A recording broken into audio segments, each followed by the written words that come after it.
Can West Virginia go to the portal and get another Oklahoma State point guard and make it a success story? Well, that might just be getting ready to happen with Arturo Dean, as he is being mentioned as a possibility for the Mountaineers. Let's talk about it.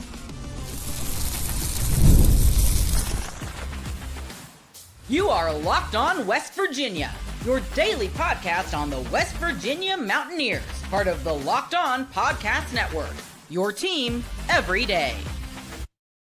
What is up, guys? Welcome back in. My name is Mountaineer Paul. I am your host. Welcome back into Locked On West Virginia, baby. We're talking basketball today, along with some football. We got some big news. We've got several recruitments in the football space. I'll be getting to that in the next video. We're going to do back-to-back videos today. So let's get to it. We ain't got no time to waste. We ain't got no time to waste, baby. All right, guys, welcome in as you join in.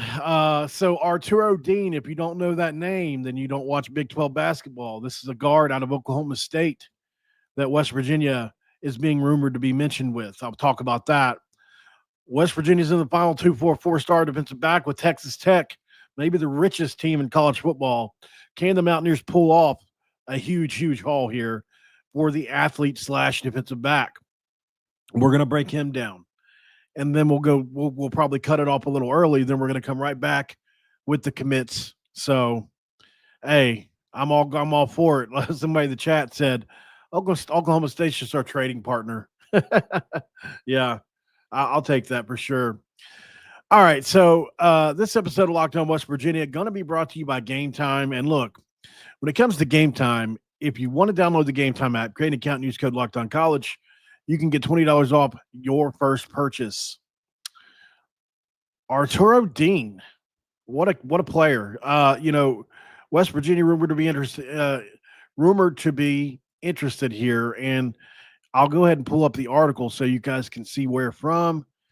So right here, busting brackets, pulling this out. Seton Hall, West Virginia teams to watch for Oklahoma State transfer guard Arturo Dean. This is from Tristan Freeman. So he says, new coach Ross Hodge has a completely new roster filled with mostly mid-major transfers. The current projected starters point guard Jasper Floyd, who comes from North Texas after he averaged 9 points per game, 3 assists per game in the AAC, may have the advantage as a potential starting point guard on paper, but Dean would have a shot, right? I think, in my opinion, I think he would probably come in and possibly win that job. That's just my opinion. I love both guys, though, so I'm not going to say one or the other is a lot better if I can get my screen right here. All right, so I'm going to pull out my breakdown on Arturo Dean. So let's dive deep into this because he's from Miami, and he is a playmaker, man. He really is. I don't think he gets enough credit for some of the things he does well. He's got flaws. He does have some flaws. He turns it over a little bit too much. He can't shoot off the dribble as well as he would like, but I dove deep into him. It took me about an hour to look into his stuff, went deep analytics for him, but he averaged right around 8 points a game, which is an average scoring output. It's not elite. It's not bad for Oklahoma State last year. 2.9 rebounds per game, which means he can rebound a little bit. 3.5 assists per game, which is above average for sure, and a 28% assist percentage, which is very good. He's got an offensive rating of 93.2, which is basically the measure of your efficiency on offense, calculated by the points per 100 possessions. Very solid. He's got room to grow there, but it's solid. 21.1% usage rate indicates that's the percentage of the team plays that he's involved in on the floor. That's not overly ball dominant. It's point guard, right? I mean, he's getting rid of the ball. We got him broken down at the rim at about 48%. That's really good at scoring close to the basket. So very effective in the paint. Field goal percentage on the left and right elbows, 41 and 29%. So he's got, for whatever reason, a little bit harder time. Well, more than a little bit, a harder time over on the left elbow than the right, where he's at 41%. But he does have a good mid-range shot. If you want to talk about in fast break situations, he's right around 30% from three, but that's only 12% of all his field goals attempt. So he is a threat from there, but certainly not his best shot. As a spot up shooter, points per possessions, he's right there at about 3/4 of a point per possession, which is 14% of the time, making him right there in the 30th percentile, which is only 14% of all the shots he takes. It's a contribution. I wouldn't say that it's average. It's probably a little below on that. As a ball screen handler, he's right there. It's about the same, about 3/4 of a point per possession, 28% of the time, which puts him in the 40th percentile, which is moderate effectiveness. Isolation scoring, about a half a point per possession. Remember, this is a point guard. He's distributing the ball. He's doing other things. So that's not a lot of his strength. Now, his strength, assist rate, 28% assist rate, which means that's the made baskets that he assists on. A very, very strong mark. And where he really shines is on defense. He's an elite on-ball defender and led the nation in steals. So this is a kid that's going to come in and he can score 7 to 8 points a game in the Big 12, which is not bad. You'll take it from the starting point guard as long as you don't need him to be your primary scorer, and we won't. And he plays passing lanes like nobody's business. He's really a junkyard dog. He's one of those guys. You remember Joe Toussaint? He's very similar to that, or like a Truck Bryant type player, although Truck Bryant was a much better shooter and scorer. But he's like one of those guys that's going to put their head down. They're going to get to the rim. And man, do they play defense. This kid here, though, I think is in that Joe Toussaint a range of defensive player. He's very, very good. You don't lead the nation in steals if you're not really good. If you look at what scouts and coaches have said about him, Mike Boynton said he's got incredible tenacity on defense and the ability to push the pace, and called him a game changer on defense. One Big 12 scout called him a scrappy guard with a high motor.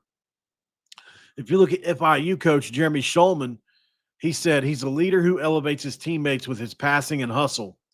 If you look at what ESPN analysis of him was said, his steal numbers could translate to a big impact in the right system, though his shooting does need some refinement. And so I think you have to ask the question, is he the right fit for West Virginia and Coach Ross Hodge? We're rebuilding the roster. We can't really be picky and choosy. Not that this is a bad player. And his Big 12 experience and defensive tenacity are things we're missing on this team. We've added a bunch of offense. I mean, sure, Jasper Floyd and he are kind of similar players. Jasper Floyd's a little bit better shooter, but he's a probably overall better defender and definitely a better passer, or at least comparable. Floyd's comparable, don't get me wrong, passing-wise, but I don't know if he's quite as good as Dean is passing it. And with as many shooters as we have this year, I think Dean could really have a great year passing the ball. So my closing thoughts on this is a really exciting prospect. I think he brings a mix of experience, defense, playmaking that could elevate this team, whether he's coming right off the bench to back up Floyd or vice versa. I think you could plug either one in as your starting point guard, and you would be fine. So stay tuned as we watch that thing unfold. If you want to know what the hot piss meter is, hot piss is a term that we use around here because when Rich Rod came aboard again this year, they asked the guy, they said, hey, what about old Rich Rod? Can he still coach? He still pisses hot in the mornings. So we broke out the hot piss meter to remember that great phrase. On the hot piss meter, which is basically my version of an impact meter, I rated out of 50. What would his impact be on the Mountaineers? Offensively, 7.5 out of 10. I think matches his 7.5 points per game. 3.4 assists, bumped it up a half a point for me.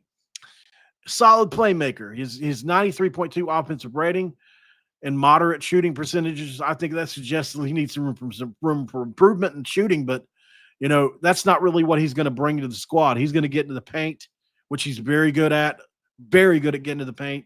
He's a good ball handler.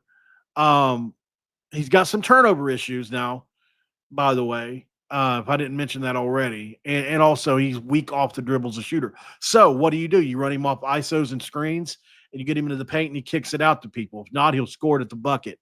It's exactly the kind of player we need for this offense, in my opinion. Defensively, he's a 9 out of 10. His elite steal ability and high motor make him a standout defender, in my opinion, and a critical asset for any backcourt, especially West Virginia's. Shooting is a 6 out of 10. He's got anywhere from 28 to 41 shooting percentages all over the court. Mid-range, is where he shines best from the right side.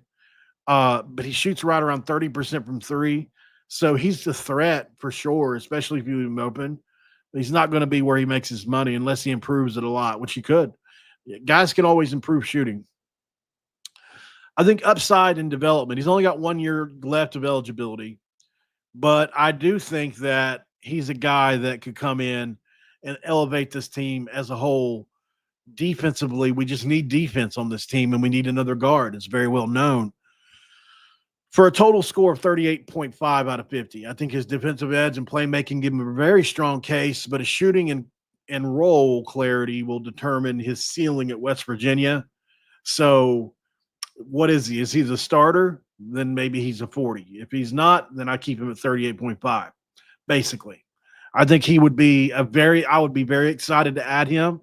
I could see how he could be a sneaky all mention type Big 12 player if Eagle staff and Honor turn out to be the shooters we think they are. So that's where I'm at with Arturo Dean, and I think he would be a great add for the Mountaineers. So absolutely, but can he rebound is the question, says Drumwolf. I'm gonna kill you, man. I'm gonna kill you. So that's pretty cool. We'll keep our eyes on it. Absolutely. Let's go to break though.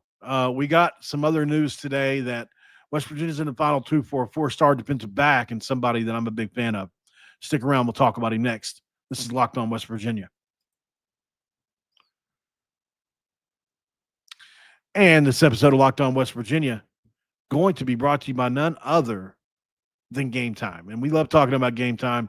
Why is that? Well, there's nothing like the NBA playoffs and the intensity, buzzer beaters, the fans losing their minds, the kind of atmosphere that you have to experience live. And this year's matchups are already delivering. If you want in, Game Time makes it fast and easy to sit, get great seats, even with the biggest playoff games. And we're in the very biggest of playoff games as we speak. And prices on the app drop closer to tip with killer last-minute deals, panoramic seat views, and no surprise fees at checkout. Game Time is a total game changer. Take the guesswork out of tickets with Game Time. Download the Game Time app, create an account, and use code Locked On College for $20 off your first purchase. Read the terms, they do apply.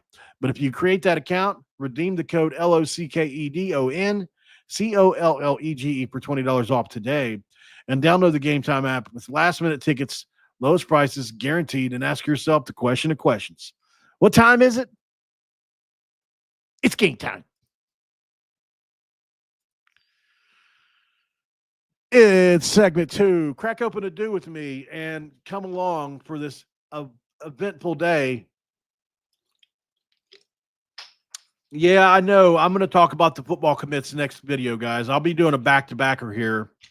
As soon as I get done with this video, I'm going to go make the thumbnail.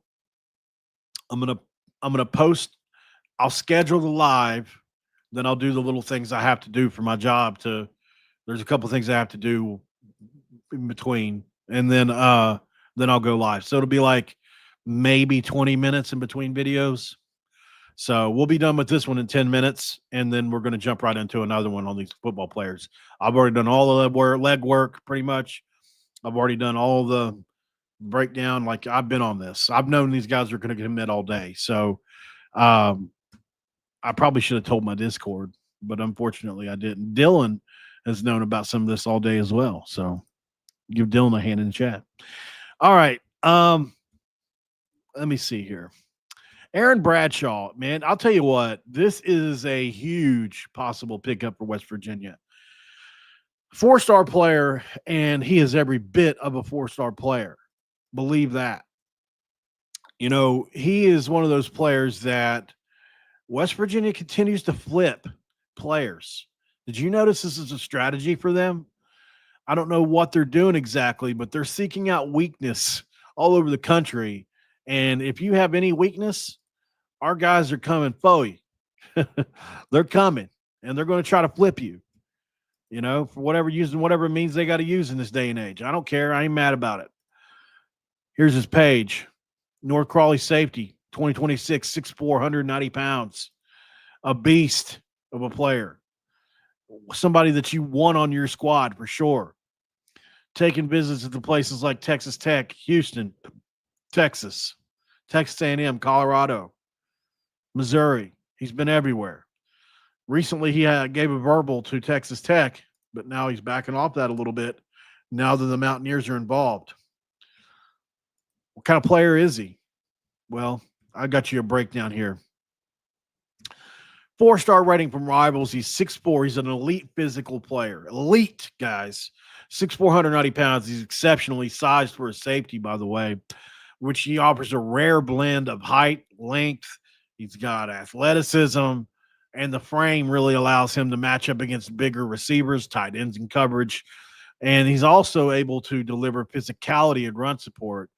But his size, he's going to grow into possibly a hybrid linebacker safety role if he wants that. Now, he could do the Robert Sands vibe if he wants to and stay back there in the back, and he's athletic enough to do that. He's also an incredible basketball player. If you go watch some of his dunks, he is an elite dunker as well. Really is an explosive athlete and somebody that I would say, if I'm Ross Hodge, I would put him on the team and see what he could do a little bit. He's that good. But I don't know. Maybe he wants to just focus on football. As a junior, he had 36 tackles, 4 picks, 3 pass breakups, and 2 forced fumbles, making a ton of playmaking ability. There's some posts over on X that'll even show that if you look around enough. And there are a lot of people that talk about, how he had an interception in every playoff game for North Crowley, which was very clutch in those high-stakes situations. If you look at the positional fit and scheme versatility he would bring, his skill set definitely aligns with what I would consider modern schemes, which are which are safeties that can cover, blitz, and stop the run. He's able to run the alleys, patrol the perimeter, all that kind of stuff. He's really good as an aggressive, attacking defensive back. So perfect for what they want to do here at West Virginia. If you look at the elite programs he holds offers from, Texas, LSU, Texas A&M, Michigan State, West Virginia. His recruitment really exploded after that junior day visit to Texas in January. And that's why he committed to Texas Tech in April. So I think this has all happened really fast for him. And he's starting to slow down a little bit and realize, wait, maybe I need to not go somewhere like Texas Tech that's buying every player on the block. Maybe he doesn't see a time to play in early there or something. I don't know. I'm only guessing. But anytime you're drawing attention from the SEC, the Big 12, and Big 10, that's why you're a 4-star player. So, he's got a significant developmental potential here because his functional athleticism and raw talent are just, you don't get them every day. And his height and size. So he can be a little overeager at times, I think, and he can have missed tackles here and there because of that, because of angles. He takes some pretty bad angles sometimes. But, man, he is a coachable player from what I've read. Very, very good physical tools. And if he refines those techniques at college, the collegiate level, we're talking about elevating him in the 5-star territory. Really. Like I said, 6'4", 190 pounds, probably in that 4.5 range for a kid that big. Can really run. Super athlete, can bang his head off the rim. It's literally everything that you want in a player that you could bring in. You could bring him in and put him at receiver or defensive back, and he's going to make an impact. Defensive back or on defense somewhere is where he's going to make his hay. Let's talk hot piss meter. I think evaluating him across all 5 categories here, we've got strength, speed, ball skills, instincts, and versatility. On the strength side, he's an 8 out of 10. He's 190 pounds, so he can definitely get a little stronger, but he plays strong and run support, tackling wise, with the ability to jar balls loose, and he does it on film. His size allows him to handle bigger receivers. We talked about that earlier, but he does need to add some mass, in my opinion, if you're going to refine that tackling technique and maximize his strength at this level coming up. There's no verified speed metrics out there on him, but I place him at about a 7.5 out of 10.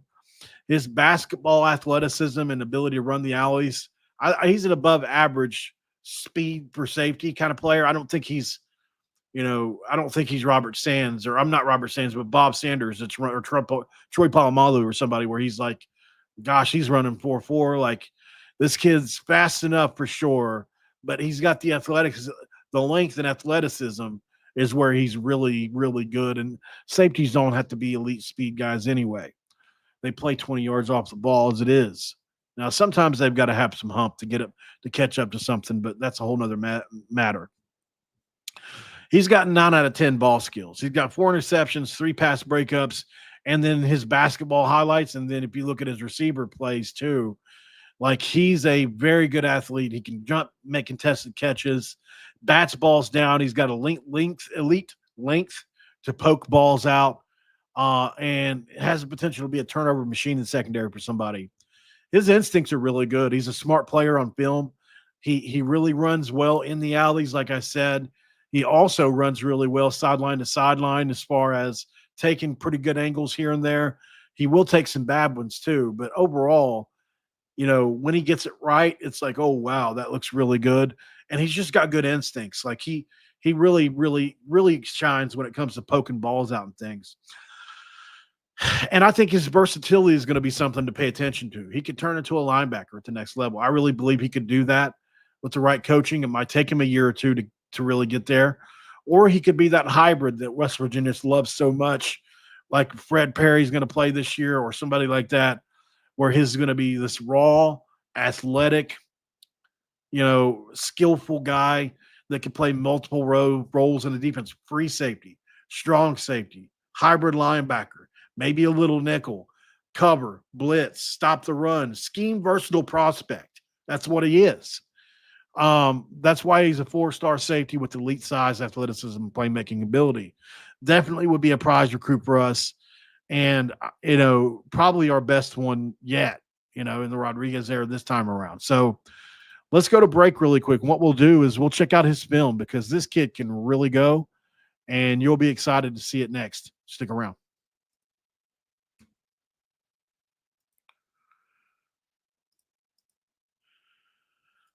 All right, we're back here, Locked On West Virginia, checking out Aaron Bradshaw, who is a 4-star player currently verbally committed to Texas Tech. You like how they fudge with the height here. They got him at 6'5" here. So, this is a fun player, man, to cover, to watch on film, the whole thing. So let's get on some tape here. Here he is an offense. It sent me to an ad, of course. Why did it do that after one play? That was weird. What is happening here? Sorry, guys. I'm not exactly sure what just happened, but I guess I should have had this ready to roll before I hit play, but I thought I already did this. I don't know. Okay, here we go. Deep ball. Here he is down here. And as you can see, he makes a catch and he's gone on offense. This is offense. Hopefully this doesn't show him just on offense. Okay, here we go. Here he is over at safety. And as you can see, boom, he comes up and that jarred loose. How you like that? How you like me now? Pretty nice. Oh, late and across the middle. Nope, never do that. Late and across the middle. Bad, bad, bad. Here he is up here. Safety again. And as you can see, he just easily picks that thing off due to his size. You look how big he is back here. I mean, it doesn't even look right. So big. Here he is in run support again. Nice angle to the ball. As you can see, one more time, here he is. I mean, they threw it right to him. Oh, okay, that's because it's on his team. Okay, sorry. I was used to them, okay, I don't know what's going on here, but that's getting annoying. Let's see if this one looks any better. That was really annoying there. Okay, here he is. Oh, yeah, that's the play I saw him make earlier. So this play here, I think shows, man, I'll tell you what, this is really getting annoying here, isn't it? This never done this before. For those who listen on podcasts, it's keeps going to these ads for some reason. I'm not exactly sure why here, but we'll see if it quits doing it. Is it because I'm moving my mouse or something? This is really strange. All right, last time, guys. If it doesn't, then I'm just going to suggest you go check him out on your own time. I'm not trying to waste anybody's time here, that's for sure. But I'm going to try to be very careful and not move it off the screen. I think that's why it's happening. Here he is at safety. I mean, that's just a beautiful play. And he ran a bunch of yards to get that thing. Here he's coming over again. One-handed catch. Holy mackerel. Can we see that again?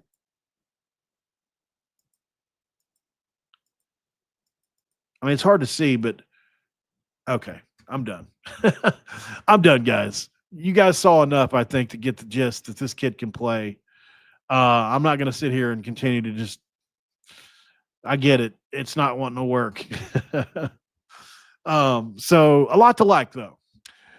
Make sure you like the video, please. Subscribe if you're new around here.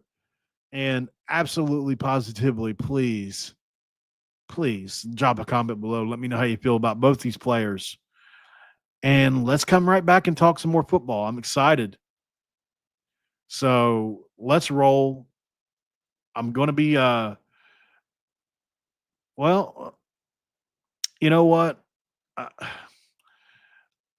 Somebody said another commitment's coming. Well, I'll see what's going on. If there's another commit coming, it might be a little bit longer before the next video comes out, but be expecting one by 7:00 at least. I'll have one out. Depends on how quickly this next one's going to pop.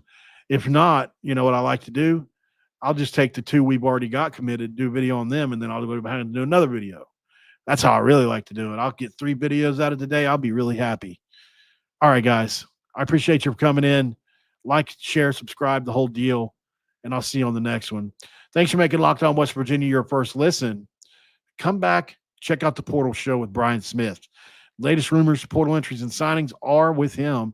You can be the most informed fan on the rapid changes in the college football landscape today. Find the Portal on YouTube or wherever you listen to your podcast, and I'll see you then.